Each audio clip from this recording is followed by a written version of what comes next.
A világ legjobb pilótái mérik össze tudásukat a magyar égbolt alatt, így hazánk központi helyszíne lesz a nemzetközi műrepülő sportéletnek ebben az időszakban.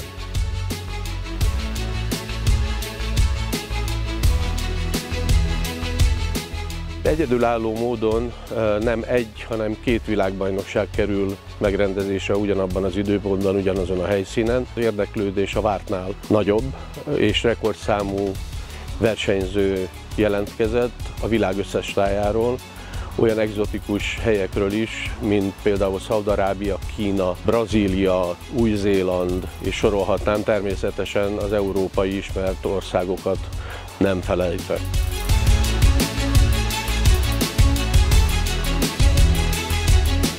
A haladó, illetve középhaladó világbajnokságról beszélünk. Ez a két kategória a király kategóriát, az úgynevezett korlátlan kategóriát, vagy idegen szóval unlimited kategóriát közvetlenül megelőző két kategória. A műrepülő sportban ezekben a kategóriákban is csúcsot képviselő repülőgépekkel versenyeznek a pilóták. Az Extra 330 SC, illetve említhetném a legújabb extrát, az Extra 330 SX, mind jelen lesznek a mezőnyben.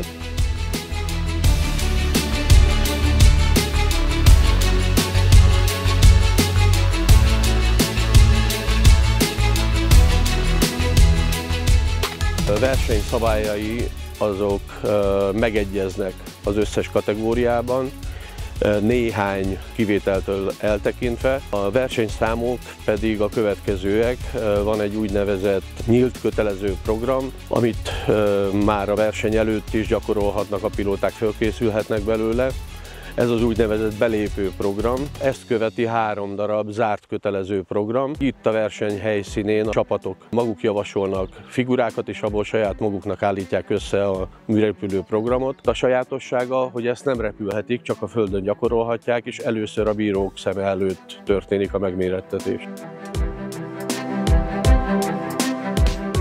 Biztosítani kell minden pilótának a végrehajtási zónában történő repülést, tehát itt sármelléken, az úgynevezett boxban kell, hogy repülhessenek, mielőtt a verseny megkezdődik, hogy megismerkedjenek a környezettel, hozzászokjanak a klímához. Ezt úgy nevezik, hogy hivatalos edzésnapok.